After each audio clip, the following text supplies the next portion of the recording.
Hello my sweet friends and welcome to DIY with Nadia. Today we are using one roll of 10-inch by 30 feet Deco mesh and we are going to make a bee-themed pancake wreath. Let's get started.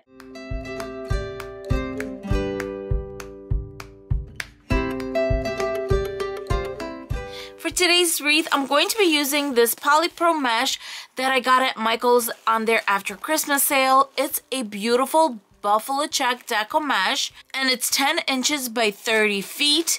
For pancake wreaths, I like using deco mesh that is on the thicker side, meaning it's a little bit busier. It's not that sheer deco mesh, or if you have foil deco mesh, that would work as well.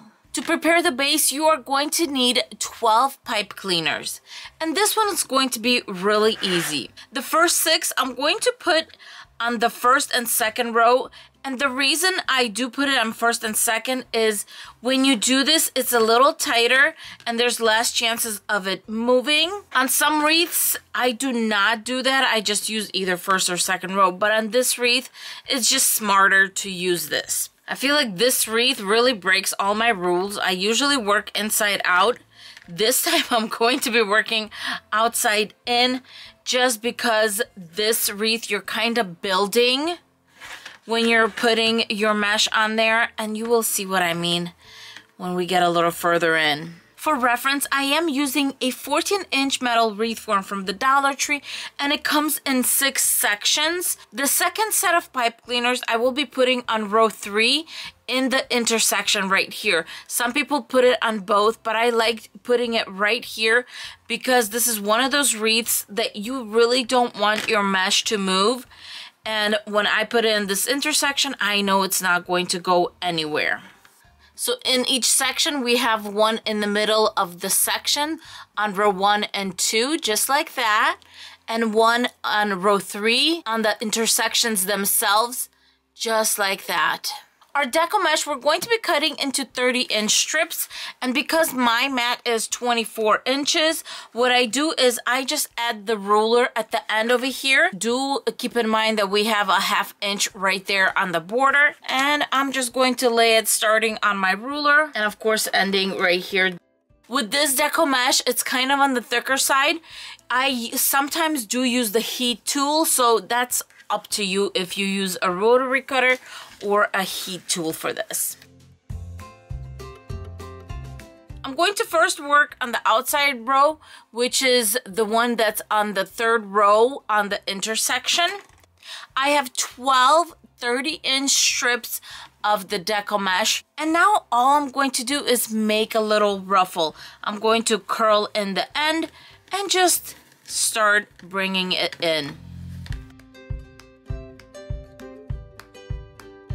Isn't this beautiful? And I'm going to grab my wreath form here and attach it. I'm going to do 2 twists. And what I'm going to do is these endings right here, I'm going to overlap them. Just like that. I did that on one side. And I'm going to do the same thing on this side. You want to make this kind of a continuous flower, but the whole point of it is we do want to keep it nice and flat. If you have any curls that are curling up like this, you just make sure that it's going kind of in a little poof here, and make sure everything is tucked in and being tucked in the right way, especially that underneath layer, so it doesn't push the outer layer out. And you have a sweet little flower that's being tucked in, it's overlaying, and look at this. It's nice and solid. Same thing. I'm just going to start bringing it together.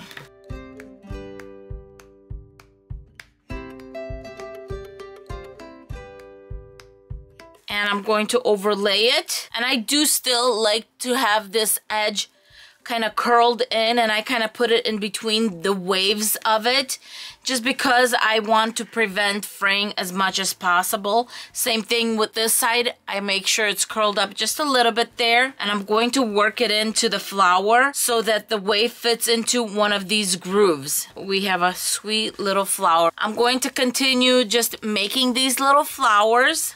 The whole point of this wreath is to keep it kind of flat because it's meant to go in between the door and a storm door. So those of you who live up north north, like for example me, I do have a storm door, and a lot of people in the south do not. But I think this method is beautiful regardless because it covers so much. It's just such a beautiful, beautiful style of wreath.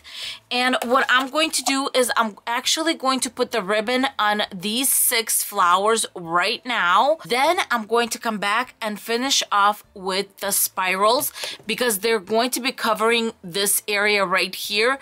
And it's just nicer to take care of the ribbon right now. I'm going to grab this beautiful bee ribbon and I'm going to cut it into 12-inch strips. If you're ever wondering where I got a certain item, whether it be mesh or ribbon, please look in the description box under supplies. I will always mention that. But this one I got at Craft Outlet. This one I got at the Dollar Tree. And it's a white ribbon with polka dots. I thought this would match really nicely because there are polka dots on this sweet little bee ribbon. Same thing with this one. We're going to cut it into 12-inch strips. And because these 2 are going on our first set of flowers, we're only going to need 6 of each of the ribbon. Now I'm going to go along and make dovetails on all the ribbon pieces. Now I'm going to grab my thicker ribbon, put my thinner ribbon right on top, and I just do it on my mat so I know where the center is. It's, you know, there's no thinking. I'm going to gather it and I'm going to make a little V, and I'm just going to attach this little V to our mesh right here, to our little flower. Make sure it's nice and centered, and I know we are because we measured. And I'm going to kind of puff it out, follow the flow here, and I'm just going to do a few more twists of the pipe cleaner. Cut it off on top and tuck it back. And the reason I do this, it's just going to be hard to get that pipe cleaner all the way to the back. It's going to hold, it's in place, it's going to be perfect. And I'm just going to move on and put these bundles on the rest of my little flowers. I'm done with my first layer. Now I'm going to start making ruffles for the inside row right here and just attach them right on top right here. Once again, don't forget to tuck, and in we go. 2 good twists on top, and we're going to do the same thing here. We're going to overlay it and make our little pancake and make sure that our flower is bent like this, and that's going to cover our edges right here, and all you're going to see are the little tails. And it's going to be super, super cute. And I'm just going to continue adding ruffles to the pipe cleaners that are on that first and second row. Our deco mesh is all done. And now I'm going to move on to decorate each of the centers. I'm grabbing this beautiful bee ribbon that I got at Hobby Lobby. And this one I'm going to cut into 12-inch strips.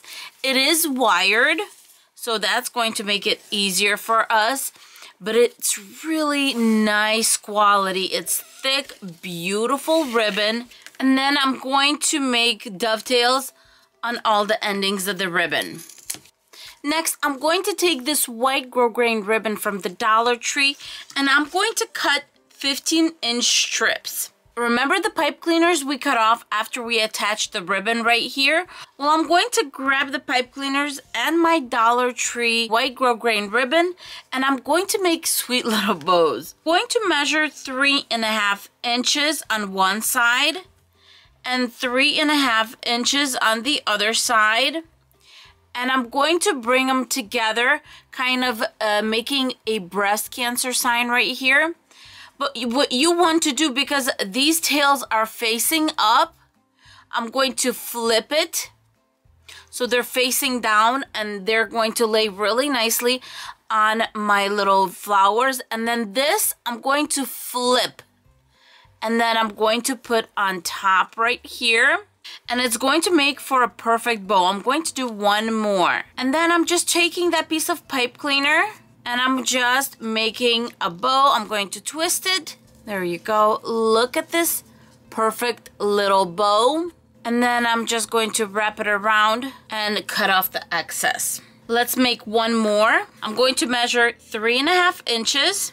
3.5 inches on this side and I'm going to make a little breast cancer ribbon where the tails are facing up. Now I'm going to flip it so the tails are facing down, and then this part right here, I'm going to twist it up, and then right here in the center, grabbing my leftover pipe cleaner, I'm going to twist it, and how perfect is this little bow? And now let's finish up our flowers. Going to grab my ribbon, measure 6 inches in, open up my pipe cleaner here, put this beautiful ribbon right in there.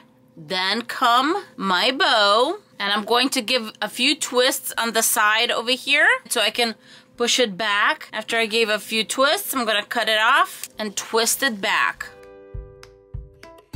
Make a V, bring in the bow, twist it on top, and twist it back. And I'm going to continue this going all the way around. This wreath is almost complete except for the centerpiece, and as you can tell, it's pretty flat. Now I'm grabbing my B sign. I got this at Craft Outlet, and of course you can use whatever sign you can get your hands on, and I'm just going to attach it straight to the top right here. I'm going to remove the jute cord here, grab 2 pipe cleaners, fold them in half, and make this part a little flat right here, just with your 2 fingers like that.